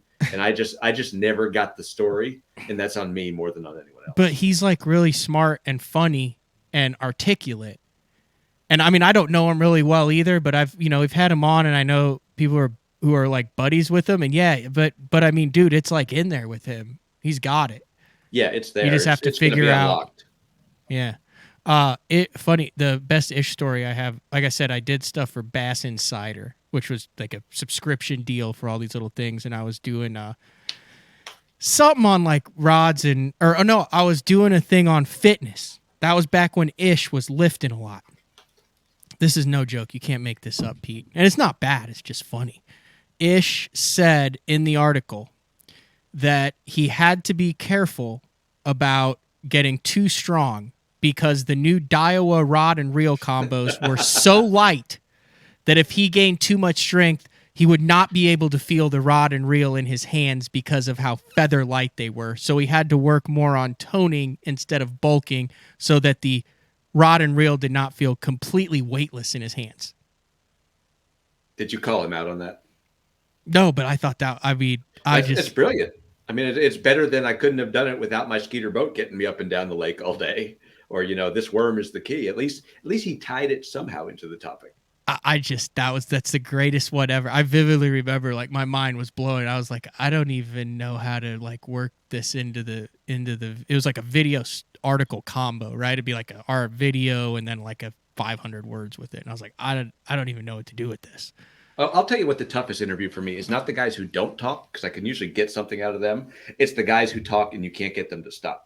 And I will throw someone under the bus here is when I was doing that On Tour with Lucky Craft column years ago, Kelly Jordan. I called him up and like 3 hours later, no, it was a Saturday. And my wife's like, this is going to be our Saturday to spend together. You're not fishing today. We're going to go do something. And Kelly talked for 3 hours and I got like more material than I ever could have used. But that night, my wife said, you wasted our Saturday. You were on the phone all day talking about fishing. And I said, well, tomorrow we'll do something together. And the next day, Sunday, we woke up and we were going to like go out to brunch or something like that. And Kelly called back because he had forgotten to tell me something. And it was like another hour and a half. Are you a music guy? I like music. I like a variety of kinds of music. I listen. What's weird is between fishing and music, like since I've been working from home the past 2 years, like the YouTube thing, I think I've gone through the whole Rolling Stones library. Really? Like, and that was not a big deal to me before, but maybe it's because I'm 52 years old. I've really come to appreciate that in the last 2 years. If you ever want a journey of musical enlightenment, find a drunk Kelly Jordan next to his bass boat who doesn't have to get up early in the morning, and he will whip out iTunes and introduce you to plethora of melodies. And the other one I always heard about Kelly, and this I can't vouch for, but Cody Bird told me this. They used to room together, and like he said, he'd be out practicing, and Kelly would pull him over and like they'd see each other, and Cody would go over to talk fishing, and Kelly would just scroll through his iPhone with deer pictures. Yeah. This is crazy. All the stuff we've talked about today. So I had not talked to Kelly in like 3 months, and I texted him today because every single year for the last 3 years, you could see I'm scrolling on my phone. There's the same picture over and over, and it's March 23rd today, March 23rd, 2021, March 23rd, 2019, 2020. 6 years ago today, I believe. Yeah, 6 years ago today, Kelly and I I was covering the Elite Series on the St. Johns River. He was fishing in it, and the house we were staying at was on like this little bayou, and they had blue crab traps. And I was like, "What are these?" And Kelly's like, "Oh man, like you're riding." He's like, "You need to go get chicken necks." He's like, "And you need a license and all this stuff." So I looked it up, and he's like, "And we'll have a feast at the end." I'm like, "What are you talking about?" So every day I would, I went and got the chicken necks, got my fishing license, and it was just a, cage trap. And he'd come back at the end of the day.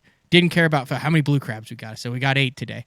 And I put them in the other pen, and we had like 35 of these things by Saturday night. And we get them out, and goes buys this big thing we can boil them in, and we boil 35 of these blue crabs that I caught on chicken necks off of that, and just had a blue crab feast. Where was this? At the St. Johns River. Really? Yeah, we were on the river between George and wherever they take off from. Did you ever go to Captain Billy's here at the Potomac, the crab house? I think I did one time, yeah. It's a big crab house down like 10, 15 miles past where they launch from. So we went there. My wife decided we were going to have get a whole bunch of people together. So we got this. It was like the most bizarre group ever. It was like Bowman and Overstreet and Overstreet's wife, who I'd never met before, and Fletcher Shryock and the Kennedys. It was like the most odd group together. But Steve Kennedy, and I wrote about this later, he picked crabs like he was not going to leave any molecule of crab meat left over. And like everyone had been done with their dinner for 2 hours, and he's still picking crab meat. And like his kids are yelling like, "Dad, can we go? Can we take them to go?" And they finally closed the restaurant and basically forced Steve out. Crab meat. Yeah. So it's you get around any sort of seafood. Like every time any of the tournaments go down to Louisiana, it's just a crawfish massacre. And that's what I can say. Like, I guarantee you none of the people in my law school class other than me have been to a crawfish boil at a trailer park at Toledo Bend. But like that, going to Dennis TJ's place before he was even an Elite Series pro and doing that with like, I remember Kelly Jordan was there and Van Dam was there. Like that's a highlight of my life. Like that's the stuff I write for. Huh. Man, we could tell stories for hours here. I want to get your take on what you think of the year so far, if you have time. I don't want to pull a Kelly Jordan here and get you in trouble with the boss. I need to make an apology to Kelly. Kelly is like number 1 on my list of people I still want to fish with who I haven't fished with. Oh, hell yeah. Kelly's the best. Like go to Texas and fish with Kelly. I want to see him in a big bass environment and get in on some of that. The year so far, I mean, It's weird because there's obviously the specter of forward-facing sonar being a big deal. But yet you have a guy like John Cox at the top of the Angler of the Year deal, who's, he's not all that into the electronics as far as I can tell. Great point. But the bigger thing, dovetailing with my story about the fact that none of these young guys know me, is, the talent level at the Elite Series and at professional fishing in general is ridiculous. There was a time not that long ago when if you caught 12 pounds a day, you were going to get a check. Now, if you catch 12 pounds a day, you're in like 92nd place.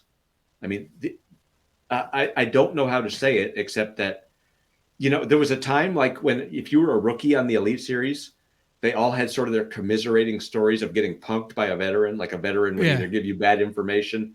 Like these kids, the Drew Cooks and Patrick Walters of the world and Jonathan Kellys, they come in, they're not afraid of anyone, and nor should they be, because they can do everything out there. Like there's no fear factor. Do you think you can compare generations though? Like, do you think it's fair to say like, hey, they're better now because look at what it's taken weight wise and stuff as opposed to what it used to be?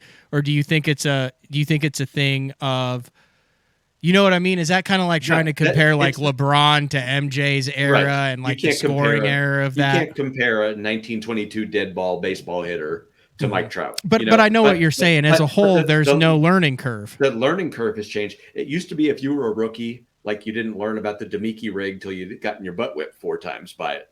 You didn't learn about what happens at Kentucky Lake in June until you had been there 3 or 4 times. Now these kids, to their credit, they know everything about sponsorship, about techniques, about tackle, about electronics out of the womb, it seems like. Like, I feel like Jordan Lee was the first one to come out of the college program like that. And sort of Palahniuk is sort of the template for that. Someone who just bursts onto the scene fully formed as an absolute hammer. Mm-hmm. And would the very first one, like the godfather of that, would that have been Klein? Coming out of the West Coast at 18 years old? I don't know, because I wasn't there to watch it. I mean, part of the Klein deal, I think, was that he had those Western techniques like doodling and flipping that a lot of other people didn't have. Klein was clearly the first guy who came out of high school and became a pro, but like ready to be a pro. Yeah. Palahniuk was like Bass Nation and boom. Yeah. I mean, Palahniuk came out from Idaho of all places and was ready to compete everywhere. But you look at a kid like Jordan Lee from Alabama, like, he comes out of college, he can catch him on a frog, can catch him flipping. He can go to the Great Lakes and catch him on a drop shot. Like, the era is over when you could go out and do one thing. How did he get good at that? He's from the middle of Alabama. He's good at everything. I mean, that's what these guys do. It's made fantasy fishing hard. It's made predicting the rookie of the year hard, because people just come out like that. Not to take away from Denny Brower, who's clearly one of the top 5 anglers who ever lived, but the idea that you could go out and fish a jig 80% of the time now and expect to be competitive, I think that's, anyone who thinks that is just wrong. The landscape has changed. Yeah. I mean, look, you have Jay Shakura who comes out as leading the Rookie of the Year race now. He's like 21, 22 years old, 22 years old, 14th in his 14th, 33rd, and 24th. And we're not talking about like, little highland fisheries like a Grand Lake where you just like kind of run around and find your little rock pattern. Not that it's hard, but I mean, that's not an intimidating lake. He's on the St. Johns River, which is a tidal Florida river fishery with numerous lakes and options. The Harris Chain, where you literally have to pick between 10 lakes. And if you pick the wrong one, you're totally screwed. And Santee Cooper low following a massive cold front. Yeah, I'm amazed. I'm amazed by the Elite Series pros and the BPT pros to this day. Like, to show up at a new place with 2.5 days of practice, even if you've done all sorts of Google map search, and just to learn how to get around to Santee Cooper without breaking your stuff, that's impressive. But to learn how to find and pattern fish and expand upon that as a tournament goes on, I don't think people realize how good these guys are. Yeah, and then you throw Cody Huff in there. I mean, it was interesting before he made it. Rick Clunn was like, this guy. He's teaching me things. Yeah. I mean, that's cool. I mean, Rick Clunn is just an amazing person, not just to be still interested and still occasionally competitive, but to physically be able to do it. It's hard on your body just to do all that driving, let alone to go out there and get the crap beat out of you driving a boat through the waves. Mm-hmm. More on a little bit on the business side of this. We've touched on the rainbow trout deal and fishing, and you talk about how you like to write about and experience just different fishing in general. And you've written about it. I've read articles about it, about how your job affords you to do that. You've broken it down into how you work X amount to have vacations, and that's kind of like your thing. You've got what's the deal with the muskie behind you? Is that a John Bondi muskie? It was on St. Clair. It wasn't with John. It was 4 or 5 years ago. We were going up to St. Clair and going muskie fishing every summer, and they cast that big pounder bait. I think I'm done with that. It's just not enough action for me, but that's kind of the deal. It's like, I never had aspirations to be Kevin Van Dam. I didn't have expectations, but like, I liked tournament fishing, but it got to a point where I was taking up a lot of time to go someplace, to go to bodies of water when they were not at their best. And one day I realized, I'm like, man, I can afford and have the time to like go to really good bodies of water. And at their best. We started, I mean, I've been to Lake El Salto probably close to 20 times. Like, I'm blessed in that regard to have been there all those times. Like, to go there and experience that, it made me realize, holy cow, there's a whole other world. Going to Alaska was an opportunity that just presented itself. And now we've gotten into the saltwater thing. Like, my wife and I have been going to Guatemala and Panama, and anyone who, like, I've been to Brazil topwater fishing for peacock bass, and that's incredible. Everyone should do that.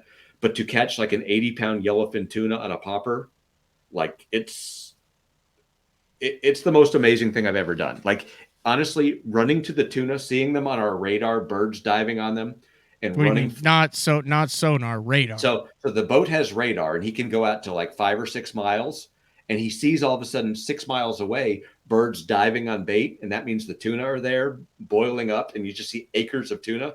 So you're holding onto the boat. He's running there as fast as he can. He stops the boat in the middle of this boil, and you fire out your popper, and like either they blow up on it and you're tied into one for 20 minutes, or they go down and they move 2 miles, and suddenly you're chasing them again. It reminded me of my earliest days of tournament fishing, of going out there. And you remember, like, have you ever fished a tournament at any level where you felt like you were on the winning fish and you had a good boat number and you're riding to them in the morning and like your heart is pumping as fast as it can, and like heavy metals coursing through your ears? Like, that's how I feel when I'm doing the tuna thing. And at the end of the day, at 4 o'clock heading in, like, I'm not just physically exhausted, but I'm mentally exhausted. And that's the most exhilarating fishing experience. Where is this again? This is Panama, and we've Is been that going, like going back in November. All right. Has the world events of the last 3 years and month affected those types of international travels? We've had to get a lot of COVID tests. I've had a lot of toilet brushes stuck up my noses in various places. That seems to be loosening right now.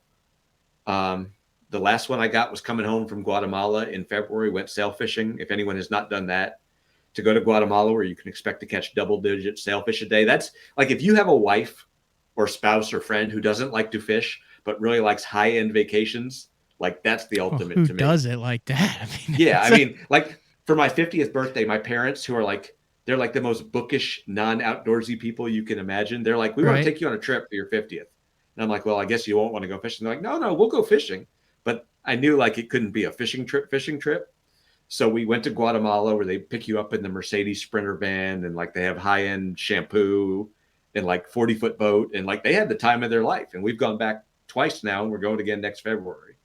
But that's special. But like the Panama deal, where you're living on a private island and like catching tuna and rooster fish and billfish, like, that's the full Jurassic Park deal to me. And like, I highly recommend it to Do you anyone do who those wants to trips get where it. like you go with like a small group of people, like sign up to go with you and your wife? Yeah, we've been leading groups to Panama, groups of 8 people, and we're going back in November. And we actually went, the first time we went was last April, and we took a group. It was a group of 8 bass fishermen, and like the captain was actually pretty thrilled, because he's like, bass fishermen get it. You know, you understand top waters. You can cast a giant spinning rod. You understand how to use drag and all of that. But like our friend from Midland, Texas, who had never been saltwater fishing, he's like, I still dream about that every day. And then we went back in November with another group of bass fishermen, and it was sort of the same deal. You know, like I've often wondered, like, why are bass popular? Like, they don't grow big, they don't fight that hard, they don't taste good, but it's still like, not religion, but it's sort of my touchstone. Like, that will always be my grounding place, is bass. But I feel like I've become a more appreciative bass fishing as I've gotten to see Alaska and Panama and Brazil and Guatemala and those. Dude, I've never seen any of that stuff outside of Alaska. But I mean, I'm with you. Like, there's some really cool stuff that gets your blood pumping. Like, I was just down in Florida and, like, you know, dropping fiddler crabs on little #1 hooks around the barnacles on the piers to catch sheep's head. Like, dude, I could do that for like 15 hours a day. It's like the ultimate finesse drop shot deal, except, you know, it's right below you, and then you hook up on these things and they're 3 to 6 pounds and they go absolutely nuts, and you have to get them out from underneath the pier and fight them. And I mean, it's like a whole, you know, it opens up your eyes to whole different worlds. You know what the other thing is about it? It's like, again, I know I'm never going to be Van Damme, but I've fished with Van Damme. Nothing in the bass world is ever really going to surprise me. Like, the closest we've come was the Alabama rig 10 years ago. Like, it's all kind of already on my radar. Like, I know what a trophy bass is. I know what a good day is. I have no idea what a good day of tuna fishing is. I have no idea what a trophy tuna is. But like, to go out there and do it, it really doesn't matter. I'm there. I feel like I'm there for the right reasons. Yeah, that's right. Let's take one more commercial break. We'll come back. We'll wrap things up if you're good with that, Pete. All good. All right. We're talking with bass fishing. No, we decided we weren't going to go with bass. We're talking with fishing writer. Yeah, fishing writer. Fishing writer Pete Robbins. We'll be back. Wrap things up with BTL right after this. Elite Series Pro Daryl Gleason here. My Pro Guide batteries keep me going on those long tournament days and long practice days. Always plenty of juice, never fail. The best part about Pro Guide batteries, it's the people behind the company. They have over 40 years experience in the battery business, keeping all of us fishermen out on the water longer, catching more fish. Check them out at ProGuideBatteries.com. What's up, Bass Talk Live fans? Brandon Polnick here. And ever since I won a couple Bassmaster Elite Series events on X-Zone Lures, I've been getting a bunch of questions of what makes them so special and different. And really, the truth is, it's in the details. The little details, things like no cheap fillers in their plastic. That gives you more lifelike action, more realistic and vibrant colors.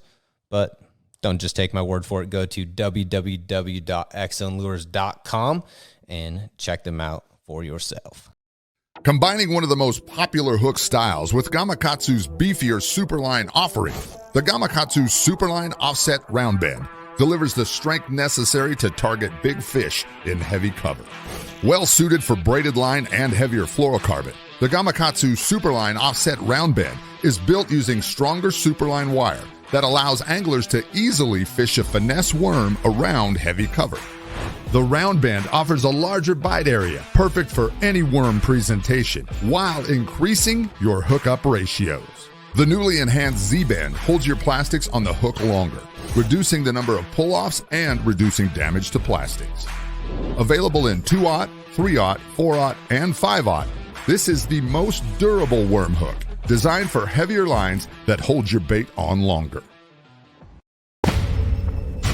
Preparation is key to success. And that preparation starts well before you ever hit the water. You're only as strong as your connection to the fish, and your line is that critical connection. Confidence in your line every minute of every day on the water is a necessity, and failure, it's not an option.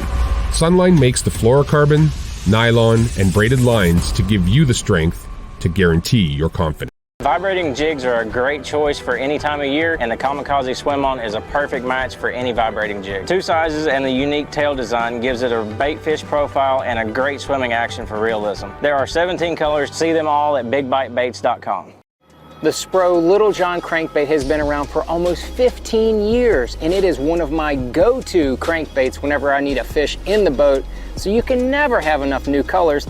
That's why Spro's coming out with a handful of new colors, including Pearl Shad, which has this bleached out white look, but it's got this pearlescent, really, really pretty. We've got Copper Shad, which looks amazing in the water. It's got that purple flake on the back, really, really pops in the water. And then if you want some real pop, we've got Sparkle Shad, nothing but sparkles all over this thing.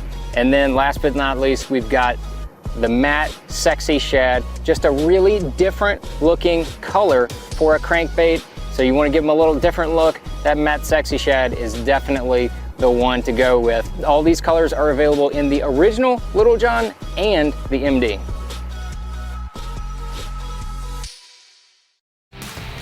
All right, we are back, wrapping things up with Bass Talk Live. I've had a really good time tonight. This has been awesome, Matt. This has been awesome. I do have to correct one thing, though. I didn't think my wife was listening in the other room, but she just corrected me and said that she has a name. Her name is Hannah, H-A-N-N-A. Anyone who's ever been married knows that if you don't remember to say that and to thank her for all the support. That's a thing even before you're married, because so I do the podcast and I'll say the girlfriend got me this hat or something like that, and she'll hear it and be like, oh, I'm the girlfriend, like I have a name. Yeah, I used to say the redheaded wife, and that understandably got me in trouble. But I will say one other thing before we go. I do want to mention that my wife is now a budding writer. She never thought she would be one, but 2 years ago, we started a website about fishing travel. It's called Half Past First Cast. I was trying to remember what it was, because I know that it was there was a thing about it in the Best on Tour newsletter. And I was trying to find it because I knew it wasn't the outside line. All right, hit us with the details on that. It's www.halfpastfirstcast, all one word there, .com. And the goal is to describe fishing travel. We have over 100 articles on fishing in Mexico, how to get there, travel hacks, things like that, and about all of our various trips. She is happy to book people for any of those trips: Mexico, Guatemala, Alaska, Panama, Brazil. We go a couple times a year. We'd love to have bass fishermen join us. And we just like to answer questions. And we've met so many great people through fishing. It's a way to give back a little bit to people. Did this whole thing just kind of happen? Like by going on a couple trips and you're writing and working with lodges and there's a need and then people wanted to and didn't know how. And the next thing you know, you're kind of working with them and it just evolved into this? I felt like a couple things. First of all, people would be going, let's say, to Lake El Salto in Mexico, and they would say, how do I get through customs? Or what do I need to bring in my carry-on? Or what tackle do I need to bring? And it was just easier to write all of those things out. And the other thing was sort of to have that epiphany that I've had, whereas you don't have to limit yourself to just bass fishing in one area. You'll always love that if that's what you do. But it's hard to be the first one to take the step to say, I'm going to go to Panama and go tuna fishing, or I'm going to go to Alaska and catch rainbow trout. Like, it's cool to me to be able to take like-minded people, even though I might not be seeing it for the first time, that Hannah and I can introduce them to those things and see it through their eyes for the first time. How many of these have you done total, would you say? These the international adventures. We can't include it. Okay, we'll include Alaska because you have to technically cross through Canadian airspace. Yeah, well, Alaska's as close to foreign as you can come and still be in the United States. We've been to Brazil 3 times, probably Mexico 20 times, Guatemala 3 times. You ever had anything sketchy happen in Mexico, or is that just like drastically overblown? And that's one of the questions we get. So I wrote an article about the safety factor. I think we've never had a single problem there. I've heard of very minor problems. To me, I don't know how the details work out, but if you're someone who's looking to make trouble in a Mexican town, you really don't want to kill a gringo because that's going to call a lot of attention to you. That's a fair point. It's kind of like you don't want to hijack a bass boat on Falcon or Amistad if you're a drug runner because that brings a lot of unwanted attention. We've had bears around us while we were fishing in Alaska, and as you know, that's not that big a deal if you're careful. We've had some slight float plane issues in Brazil that turned out not to be big deals, but seemed like it at the time. I mean, that's part of the adventure. Like scary deals, like where you're like, oh, great, we're in the rainforest. We got up in the float plane, and literally their map to get to the river was a piece of notebook paper where they had drawn a little map, and coming home, they would flip the map over. What? Yeah, but we get up in the float plane from the airport in Brazil, and we get about half an hour away, and our outfitter is going, man, he goes, we must be going to a different river. I've never gone this way. And the pilot turns around, and in broken English, he goes, I do not mean to alarm you, which means he's about to alarm you. He goes, but we have a slight problem with the landing gear. He goes, we can land on land, but not on water. So we're going to go back to the airport. So we go back to the airport. We land on land. It's fine. They send us back to the little waiting room, and we hear him yell out like, hey, does anyone have the manual? And then half an hour later, he comes back and he's like, okay, we're ready to go. So we got back in the float plane. They dropped us off in the jungle and everything was fine. Wow. Was Zambia? Have you been to Zambia? Oh, we went to Africa too. We went. Yeah. Was that the, what was that? The tigerfish. Yeah. Tigerfish.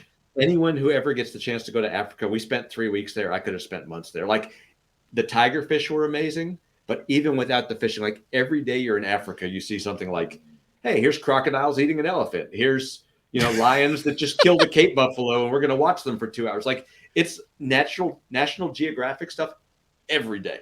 Like, I don't know how to do, like, I always say, to be a good American, you should see as much of America as you can in your lifetime, because there's so many amazing things. And I know you've seen them through bass fishing, but to realize what a great country America is, you should go to other countries too.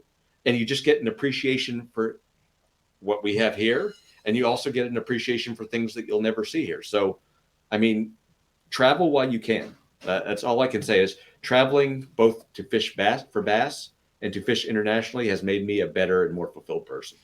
Yeah, I do kind of find it weird now that you still come back and bass fishing centers you after all this, because it's like it's kind of uninspiring. It's not though. Is dinner ready? Is that Hannah? Am I gonna wave? No, I introduced you by name, but bass fishing, we have a local lake here that I go to. She can come in if she doesn't have to stand back there. She has to get something in here or do something, like have at it. It's a podcast. I gotta be That's careful. the beauty of it. It's not like a TV show. She catches a lot bigger fish than I do, so I'm a little wary. It's sad now. I go to like a Bassmaster Classic, and I'll go to Night of Champions, and people say, "Where's Hannah?" Like people view her like it's cool to me that she's someone who had never really fished until she met me, and now like she's caught 7 bass over 9 pounds, trophy tigerfish, 20-pound peacocks, more sailfish than she can count. Like it just shows that, but for being introduced to the sport, a lot of people would never know anything about it. So if you can introduce someone to the sport, particularly a spouse, like it's a huge bonus if your spouse wants to go with you. Like she can't wait to go to El Salto in June. That's a win for me. Absolutely. All right. Just to put it in perspective, you told me this one time. You feel like you write 1,000 words a week. Is that what you said? No, I feel like it's probably closer to 10,000 words a week. That was it. 10,000 words a week, and an average. I'm going to break this out. I just want to put this in perspective to people about how much content in the fishing world that you are responsible for.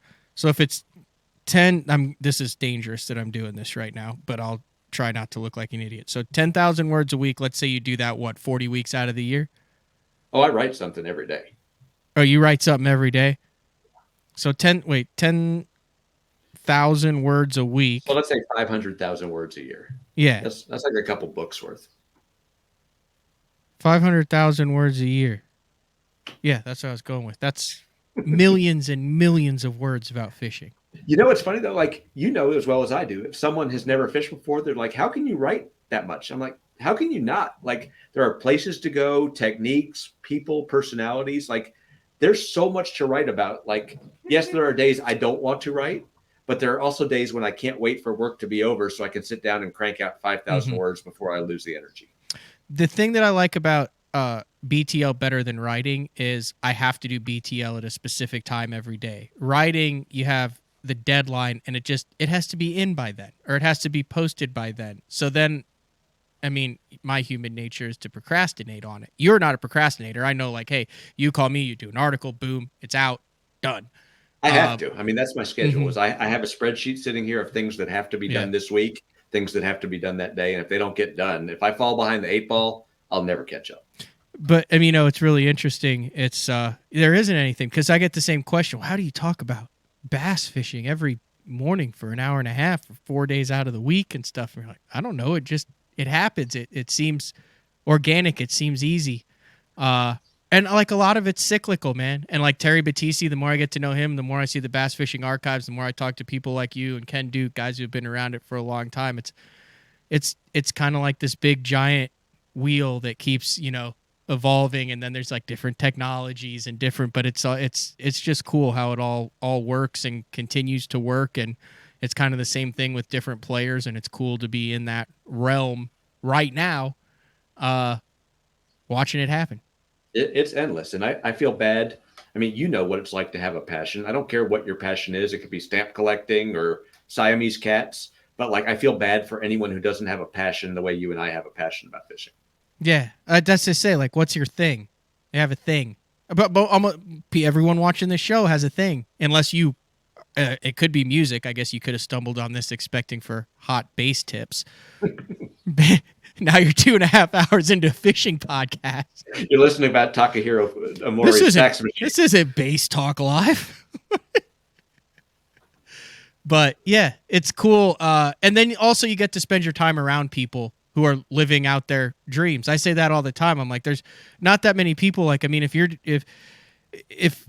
you're surrounded by people who are forced to be there out of necessity and they have to be there, yeah, you can still have some positive people, but you end up in like the Office setting a lot, like the Office, like the movie, and the TV show a lot. And it's like, hey, but like you go to an Elite Series tournament, even though a guy's had a horrible day, like you're around 100 people that are doing what they have dreamed of doing. There's not a single professional angler that is out there going, I can't believe I grew up and was forced into this profession. Like, I should have been an insurance salesman. Yeah, like I don't know how I ended up here out of necessity to feed the family, but I'd rather do anything other. No, even if they're disgruntled, at one point in time, That was their dream, their lifelong goal. And I don't care how ticked off they can be and grumpy they can be about it.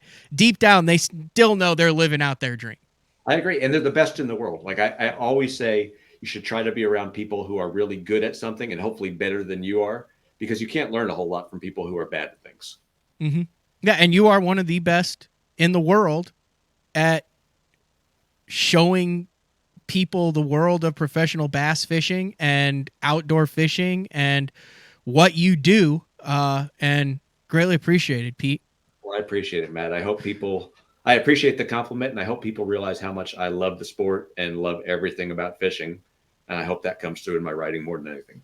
Yeah, absolutely. 100%. I would, like I said, I would love to make you kind of maybe a bi-monthly feature here on BTL as the season goes on. Come back, tell some more stories, tell a little bit more dirt about some guys. Anytime. Next time we'll have Hannah and the dog on too. They're a lot more interesting than I am. We can. I mean, we got through the whole show and we talked about all these guys. We didn't even have an Edwin Evers mention. I thought when that came up about that, that was always at the top of my list. I always loved interviewing Edwin because it's always a game to him. I have a good story about Edwin with my dog, actually, that I'll tell you next time. End it with that. No, end it with that one.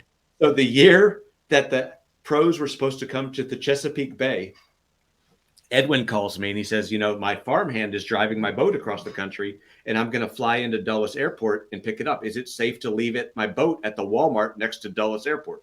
And I said, Edwin, just have the guy drop the boat at my house and, then he can leave the truck at the airport for you when he flies home and you'll just get the truck and pick it up. So he finally agrees to that. And Edwin's great. He comes to the house and he's like down on the floor, hugging and kissing the dog. And he takes us out to dinner and he's just chatting up a storm. And and he was great. Like it was one of the highlights of my career. And at the end of the night, my wife is like, is that the guy you're telling me is such a tough interview? He doesn't seem like he's that tough to get to know. Yeah, he is the toughest interview in fishing when the tournament is going on. And it took me a long time to realize it, but dude, like really who benefits from it that day as the tournament is going on? The only people that benefit from it are the guys that are reading the article that night trying to beat them the next 3 days. And he'll still give you the juice after the event. You know what I mean? He'll sit down and tell you, enough to get something out of after the event. But during it, dude, the guy's competitive. He ain't going to give it up. Yeah, he's a competitor. No question about it. But he does it with such a bright, white, shiny smile. I appreciate it, Matt. This was awesome. Good. I'm glad you enjoyed it. I enjoyed the heck out of it. And we'll get you back on in the future, Pete. What's the next derby you're going to be covering? What's your next article coming out? Oh, I've got Half Past First Cast 4, sometimes 5 times a week. I'm sure I'll have something on the Bassmaster website. I'm planning, we were going to talk about it, do something about the impact of Bass Live on how it's changed the sport. I like it. All right. I'm just going to keep you on for the close. That is it. This has been another episode of Bass Talk Live with Pete Robbins. We'll talk to you tomorrow.